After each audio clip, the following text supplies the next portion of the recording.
할렐루야. 오늘도 주님을 사모하며 예배 자리에 넣으신 여러분을 축복합니다. 시간 우리를 찾아오신 하나님의 말씀에 은혜 받는 시간 되기를 간절히 소망합니다. 지난번 함께 나눴던 마가복음 6장 초반부에 보면 예수님께서 제자들을 둘씩 보내시면서 이렇게 사역을 확장해 가셨습니다. 먼저 제자들에게 더러운 귀신을 제어하는 권능을 주시고 제자들은 믿음으로 이 권능을 가지고 밖으로 나갔습니다. 우리 마가복음 6장 12절 13절 말씀을 함께 읽겠습니다. 마가복음 6장 12절 13절 말씀입니다. 제자들이 나가서 회개하라 전파하고 많은 귀신을 쫓아내며 많은 병자에게 기름을 발라 고치더라. 아멘. 제자들은 사람들에게 회개하라고 외치고 또 말씀을 가르쳤습니다. 주님이 주신 그 권능을, 귀신을 제어하는 권능을 가지고 많은 귀신도 쫓아냈습니다. 그리고 많은 병자에게 기름을 발라 병을 고쳐주셨습니다.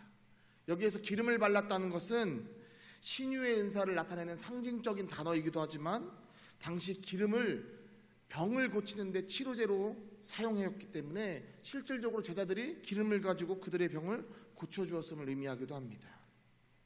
또한 이 고쳤다라는 이 의미의 헬라어는 테라피오라는 이 단어인데 치료하다 뜻 외에도 섬기다, 시중들다라는 뜻을 가지고 있습니다. 즉 제자들이 때론 신유의 은사로, 때론 기름이란 치료제를 통해서, 때론 병을 고치는 것 외에 그 아픈 자들을 시중들고 섬겨주면서 이렇게 행동했다는 것입니다. 왜냐하면 제자들에게 이 목적은, 본질은 병을 고치는 것이 아니라 복음을 전하는 데 있었기 때문입니다.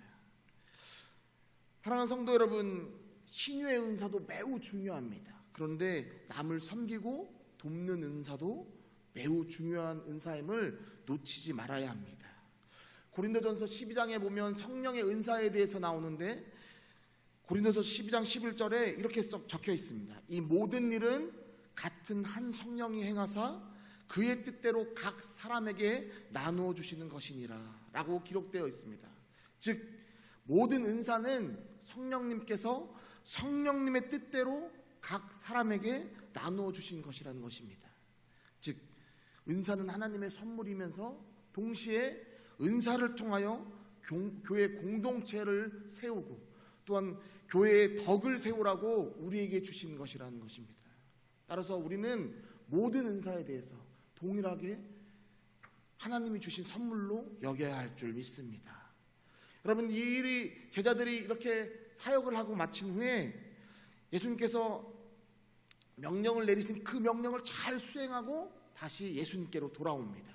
그리고 돌아와서 제자들이 예수님께 나와 주님이 주신 그 권능을 통해 자신이 행한 일과 또 말씀을 가르쳤던 것을 주님께 보고합니다. 우리 마가복음 6장 30절 말씀도 함께 읽겠습니다. 사도들이 예수께 모여 자기들이 행한 것과 가르친 것을 낱낱이 고하니. 아멘. 그렇습니다. 예수님께 낱낱이 말씀드렸습니다. 예수님, 제가 회개하라고 외쳤더니 사람들이 회개하고 다시 하나님께 돌아오는 일이 있었습니다. 예수님, 제가 귀신 들린 자를 만났는데 예수님의 이름으로 선포했더니 귀신이 쫓아나가버렸습니다. 예수님, 제가 아픈 자를 만났는데 얼마나 불쌍하던지 제가 그를 도와주고 옆에서 섬겼더니, 그러면서 복음을 전했더니 그들이 회개하는 일이 일어났습니다 라고 예수님께 하나하나 낱낱이 고합니다. 사랑하는 성도 여러분, 그 말씀을 듣던 예수님의 기분이 어떠했겠습니까? 제가 일을 마치고 집에 가면 저희 두 아들이 저에게 와서 말을 겁니다. 무슨 이야기인지 못 알아들을 때도 있는데 그냥 와서 말해주는 것만으로도 제 입에 미소가 지어집니다. 때론 친구 얘기도 하고, 때론 오늘 했던 얘기도 하고, 둘째는 곤충이나 상어 얘기를 하는데 무슨 장수풍뎅이 얘기하고 소금쟁이 얘기하고 뭐 거미 다리가 8개고 뭐 이런 얘기합니다. 물론 결론은 그러니까 이거 좀 사줘라는 게 결론인데, 어쨌든 이런 얘기를 듣는 것만으로도 매우 기분이 좋습니다. 말하는 내용이 뛰어나서 좋은 것도 아니고 얘기가 감동이나 웃음을 줘서 그런 것도 아닙니다. 그냥 좋습니다. 저는 예수님도 그러셨을 거라고 봅니다. 제자들이 자신들이 겪은 작은 일도 주님께 나와서 서로 이야기할 때 예수님이 그들을 바라보시면서 얼마나 흐뭇해 하셨을까, 이런 생각이 듭니다. 사랑하는 성도 여러분, 우리가 꼭 특별한 것이 있어서 기도하는 것이 아니라 그냥 하나님께 나의 모든 것을, 작은 일조차도 하나님께 아뢰는 금암제일교회 성도들 되기를 간절히 소망합니다. 때론 나의 감정을, 때론 나의 상황을, 때론 나의 문제를, 때론 감사를, 그 외에도 주님께 시간을 정하지 않고 무시로 아뢰는 자들이 되기를 바랍니다. 물론 하나님은 모든 것을 알고 계신 분이십니다. 하지만 내가 하나님께 나의 모든 것을 아뢰일 때 나와 하나님과의 관계가 생겨집니다. 하나님 바로 우리에게 이 관계를 원하십니다. 힘들 때나 어려울 때만이 아니라 기쁘고 즐거울 때에도, 그리고 작은 생각도 하나님께 아뢰는 그런 습관을 만드는 금암제일교회 성도님들 되기를 주님의 이름으로 축원합니다. 예수님께서 이 사역이, 복음을 전하는 것이 쉽지 않은 길이고 또 육체적으로도 매우 힘든 것을 잘 알기 때문에 제자들이 돌아왔을 때 그들에게 이렇게 말씀해 주십니다. 우리 마가복음 6장 31절 말씀을 함께 읽겠습니다. 이르시되 너희는 따로 한적한 곳에 가서 잠깐 쉬어라 하시니 이는 오고 가는 사람이 많아 음식 먹을 겨를도 없음이라. 아멘. 예수님께서 제자들에게 따로 한적한 곳에 가서 좀 쉬라고 말씀하십니다. 그래서 제자들이 배를 타고 한적한 곳으로 갔습니다. 그런데 어떤 일이 벌어졌냐면 많은 사람들이 그들이 움직이는 것을 보고 오히려 그들보다 더 빨리 그 도착 지점에 가 있었습니다. 예수님께서 그 모습을 보시고 마음이 아프셨습니다. 그들이 너무나 불쌍하게 여겨지셨습니다. 왜냐하면 그들을 보기에 목자 없는 양처럼 살아가는 그런 자들처럼 보였기 때문입니다. 사랑하는 성도 여러분, 그런데 우리가 세상 사람들을 바라볼 때 이런 마음이 있기를 간절히 소망합니다. 그들이 우리보다 훨씬 더 부유할 수 있습니다. 그들이 우리보다 더 건강할 수 있습니다. 그러나 그들이 하나님을 모른다면 그들은 여전히 목자 없는 양과 같은 삶을 살아가고 있는 존재들입니다. 우리 안에 그들을 향한 이 불쌍한 마음이 있기를 간절히 소망합니다. 그래서 그 마음으로 그들을 위해서 기도하고 그들에게 복음을 전하는 자들이 되기를 간절히 축원합니다. 예수님께서 제자들을 쉬게 해주고 싶었지만 그럴 수가 없었습니다. 예수님께서 그들을 불쌍히 여기사 그들에게 말씀을 전하셨고, 바로 이 말씀을 전하시는 이 현장에서 오병이어의 기적이 펼쳐집니다. 한 작은 어린아이가 이 작은 헌신, 오병이어를 가져온 이 헌신, 그것이 하나님의 능력을 만남으로써 펼쳐진 기적이 바로 오병이어의 기적입니다. 지난 7월 15일 또 16일, 22일 이 3일 동안 여름 성경학교를 진행했습니다. 그리고 하나님의 은혜와 성도님들의 후원과 기도로 여름 성경학교를 잘 마쳤습니다. 제가 좋아하는 단어 중 하나가 오늘 설교 제목인 기대입니다. 저는 우리 어린이부를 보면 항상 기대가 넘칩니다. 제가 16년부터 어린이부를 맡았었는데 지금은 이제 중학생들도 되었고 아이들이, 그런데 항상 그 아이들을 볼 때마다 제 안에 기대가 있습니다. 하나님을 찬양할 때 보면 아이들이 너무나 자유롭게 찬양합니다. 찬양을 하면 기쁘게 찬양하고 율동도 열심히 하고, 올해는 특히 즉흥적으로 앞에 나와서 각자 자유롭게 춤추고 싶은 대로 춤추면서 찬양하자고 했더니 아이들이 나와서 막 춤도 추고 그랬습니다. 이제 8월이면 이제 곧 중고등부 여름수련회가 시작됩니다. 저는 이 아이들을 여전히 보면서 기대를 합니다. 비록 지금은 작아 보이고 예배 시간에 막 때론 졸기도 하고 막 뒤트는 모습도 보이고 왔다 갔다도 하고, 그렇게 부족해 보이지만 그럼에도 불구하고 이 아이들이 하나님을 만나면 감히 누가 하나님의 능력을 측량할 수 있겠습니까? 사랑하는 성도 여러분, 특히 자녀를 두신 성도님들, 지금의 모습이 아닌 하나님이 일하실 그 모습을 기대하며 자녀들을 축복하고 또 축복하기를 간절히 소망합니다. 절대 그 소망을, 그 기대를 놓지 않기를 바랍니다. 우리 다 함께 기대라는 복음성가 함께 찬양하시겠습니다.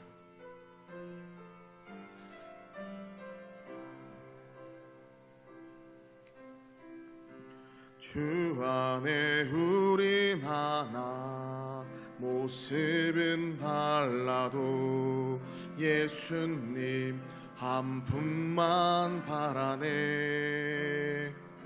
사랑과 선행으로 서로를 격려해 따스함으로 보듬어 가리. 주님 우리 안에 함께 하시니 형제자매의 기쁨과 슬픔 느끼네. 내 안에 있는 주님 모습 보네. 그분 기뻐하시네.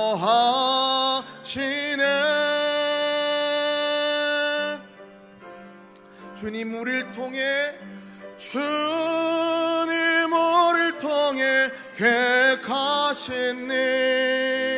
부족한 입술로 찬양하게 하시네.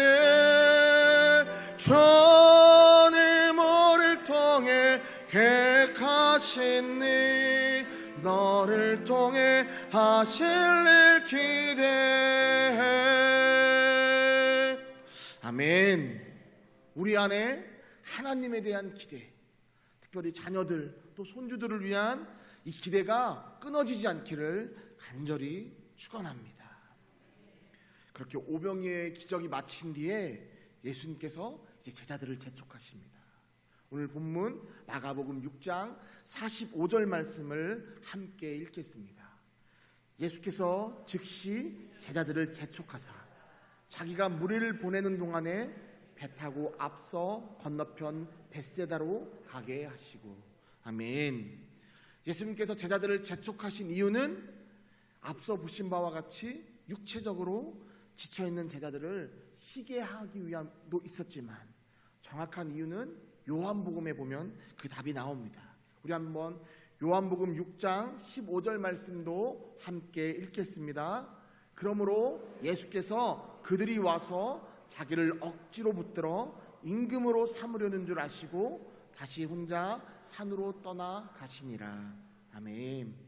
예수님께서 제자들을 재촉하신 진짜 이유는 바로 오병이어를 경험한 자들이 예수님을 정치적인 메시아, 즉 왕으로 삼고자 했기 때문입니다.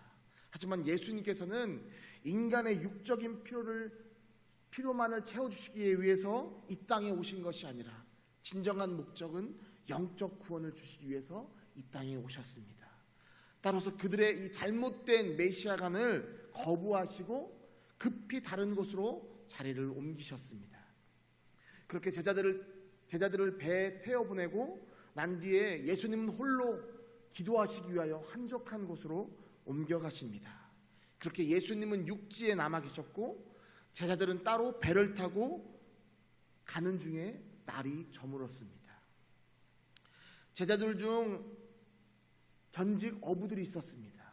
누구보다 배를 잘 알고 바다를 잘 아는 사람들입니다. 그러나 아무리 전문가라 할지라도 자연 앞에서는 그냥 초라한 인간일 뿐입니다. 배를 저어서 건너편으로 가고 있는데 바람이 반대 방향에서 불어옵니다. 제자들이 육체적으로도 너무 힘든데 바람까지 반대편에서 불어오니 힘겹게 정말 노를 저어가고 있는 그런 중이었습니다. 그런데 그것을 누가 보고 계셨습니까? 성경은 이렇게 말하고 있습니다. 우리 마가복음 6장 48절 말씀을 함께 읽겠습니다. 바람이 거스름으로 제자들이 힘겹게 노젓는 것을 보시고 밤 사경쯤에 바다 위로 걸어서 그들에게 오사 지나가려고 하심에. 아멘. 그렇습니다. 제자들이 힘겹게 노젓는 것을 예수님께서 보고 계셨습니다. 여기 이 보시고에 해당하는 헬라어는 이돈이란 뜻인데 그냥 잠깐 한번 봤다는 것이 아니라 줄곧 보고 계셨다라는 뜻입니다. 즉 예수님께서 제자들을 따로 보내셨지만 예수님께서는 제자들의 그 어려움을 계속해서 줄곧 보고 계셨다는 것입니다. 여러분, 이것이 우리에게 무엇을 말합니까? 사랑하는 성도 여러분, 우리는 때론 너무 힘들고 지칠 때 외로움을 경험합니다. 정말 아무것도 할 수 없을 때 내 안에서 무기력함이 느껴지면서 마치 세상에 나 혼자만 떨어져 있는 그런 감정들을 느낍니다. 아무도 날 알아주지 않는 것 같고 이 넓은 세상에 나 혼자만 있는 것을 느낄 때가 있습니다.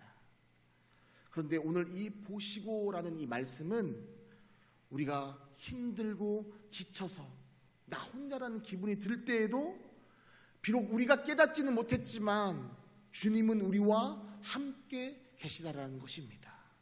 그분은 우리를 언제나 지켜보신다는 분이시다라는 것입니다. 오늘 제자들에게도 예수님께서는 바다를 걸어서까지 그들에게 다가가셨습니다. 심지어 제자들의 유령인 줄 알고 소리 지르면서 주님을 향해서 놀라워할 때 주님은 나니까 안심해 라고 말씀하십니다. 이때 나는 스스로 있는 자, 즉 전능하신 하나님을 표현합니다. 즉 나야, 전능하신 하나님 예수야, 그러니까 안심해 라고 제자들에게 이야기하는 것입니다. 그렇게 바람이 그칩니다. 사랑하는 성도 여러분, 그런데 왜 이 마가는 이 장면을 마음이 둔하여졌기 때문에 일어난 일이라고 기록했을까요? 분명 제자들은 조금 전에 오병이어의 기적을 경험했던 자들입니다. 그러나 예수님과 떨어지자마자 예수님이 하실 일을 전혀 기대하지 못했습니다. 오히려 물 위를 걸어오시는 우리의 한계를 뛰어넘으시는 그 예수님의 기적에 놀라 소리를 지릅니다. 그만큼 영적인 민감성이 없었다는 것입니다. 분명 예수님과 함께 여러 기적을 경험했고 그러나 예수님이 눈앞에서 사라지자 제자들은 언제 그랬냐는 듯이 약한 모습을 보이고 맙니다. 전에 폭풍우를 만났을 때 예수님께서 바람을 향해 잠잠하라 고요하라 말씀하셨던 것을 기억하지 못합니다. 예수님께서 둘씩 보내시면서 그 권능을 주셨던 것을 기억하지 못합니다. 심지어 그날 있었던 오병이어의 기적을 베풀었던 그 예수님을 기억하지 못합니다. 그러나 사랑하는 성도 여러분, 우리는 기억해야 할 줄 믿습니다. 믿음은 기적을 목격하는 것에서 시작되는 것이 아니라 믿음은 그 예수님이 누구신지 알고 깨닫는 것에서부터 시작되는 것입니다. 예수님이 살아계신 하나님의 아들이심을 깨닫는 그때부터 믿음이 살아납니다. 마가는 그러하지 못한 이 제자들의 마음이 그래서 둔해졌다라고 표현한 것입니다. 마음이 둔해진 자들은 예수님의 손길을 느끼기 어렵습니다. 우리는 마음이 둔해지기 너무 쉬운 세상을 살아가고 있습니다. 분주하고 바쁜 일상으로 말미암아 우리는 주님의 손길을 느끼지 못할 때가 너무나 많습니다. 그래서 주님은 우리를 향해서 기다리고 또 묵상하며 시간을 가지라고 말씀하시는 것입니다. 그래서 주님은 어떠한 일이 있어도 항상 한적한 곳에 가서 기도하셨습니다. 영적 민감성을 회복하기 위함입니다. 사랑하는 성도 여러분, 우리는 언제나 주님이 우리와 함께 하심을 믿고 또 하나님이 나를 통해 하신 일을 항상 기대해야 할 줄 믿습니다. 이렇게 부족한 나를 사랑하셔서 하나님의 동역자로 부르시고 바로 나를 통해 하나님께서 펼쳐가실 그 일들을 기대하며 살아가야 할 줄 믿습니다. 그렇게 영적인 눈이 뜨여져 가면 하나님께서 나뿐만 아니라 나의 아이들, 나의 가족들, 또 우리 교우들을 통해서 일하실 그 멋진 하나님을 발견하게 될 줄 믿습니다.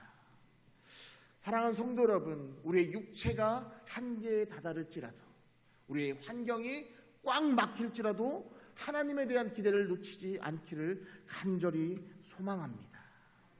오늘 이 말씀을 53절 그 이후의 말씀을 보면 예수님과 제자들이 이제 배를 타고 방향을 약간 틉니다. 그래서 게네사렛 땅에 도착했다라고 나옵니다. 이 게네사렛 땅은 가버나움을 포함한 더 큰 행정지역을 말합니다. 쉽게 말하면 두만면이 만약에 예를 들어서 가버나움이라고 한다면 게네사렛은 마치 계룡시와 같은 좀 더 큰 행정구역입니다. 그래서 갈릴리 호수를 디베리아 호수라고 부르기도 하고 때론 게네사렛 호수라고도 부릅니다. 분명 예수님께서 처음 치유 사역을 펼치셨던 곳이 바로 가버나움이라는 곳이었는데 이미 예수님의 명성은 가버나움을 넘어서 게네사렛 전 지역에 퍼져 있었습니다. 사랑하는 성도 여러분, 게네사렛에 있는 수많은 병자와 사람들에게 예수님이 어떠한 존재입니까? 그들에게는 예수님은 기대이자 소망이었습니다. 우리 함께 마가복음 6장 55절에서 56절 말씀을 함께 읽겠습니다. 그 온 지방으로 달려 돌아다니며 예수께서 어디 계시다는 말을 듣는 대로 병든 자를 침상째로 메고 나오니 아무데나 예수께서 들어가시는 지방이나 도시나 마을에서 병자를 시장에 두고 예수께 그의 옷가에라도 손을 대게 하시기를 간구하니 손을 대는 자는 다 성함을 얻으니라. 아멘. 저는 이 본문을 읽는데 너무나 큰 감동이 왔습니다.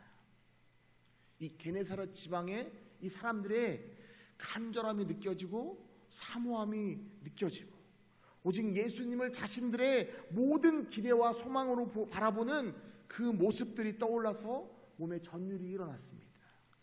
사람들이 예수님이 다시 오셨다는 그 이야기를 듣자마자 예수님을 보기 위해서 돌아다니는데 그냥 돌아다닌 것이 아니라 달려서 돌아다녔다라고 말합니다. 예수님이 어디 계시다는 그 얘기를 듣자마자 주변에 병든 자, 연약한 자를 침상째 메고 주님 앞에 나와왔다는 것입니다. 예수님께서 어느 도시나 마을에 들어가시든 사람들이 가장 많이 모이는 이 시장에 병자들을 모아놓고 예수님께 주님의 옷에만 손을 대어도 우리가 나을 줄 믿으니 제발 우리가 주님의 옷에 손을 댈 수 있게 해달라고 간구합니다. 여러분, 자신의 일이 아님에도 불구하고 그렇게 예수님께 간구합니다. 원래 율법은 병든 자는 부정하기 때문에 다른 사람의 옷에 몸에 손대면 안 됩니다.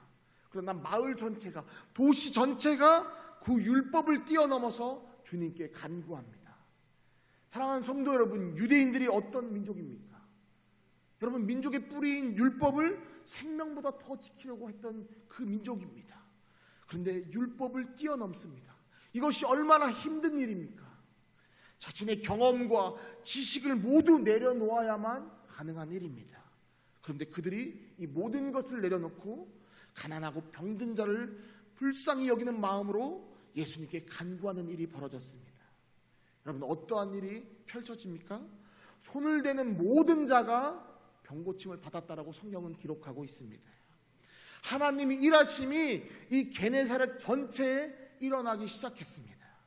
사랑하는 성도 여러분, 하나님께 모든 기대와 소망을 품고 사는 사람들이 어떠한 삶을 사는지 우리는 이 게네사렛 이 지역의 사람들의 모습을 보고 깨닫게 됩니다.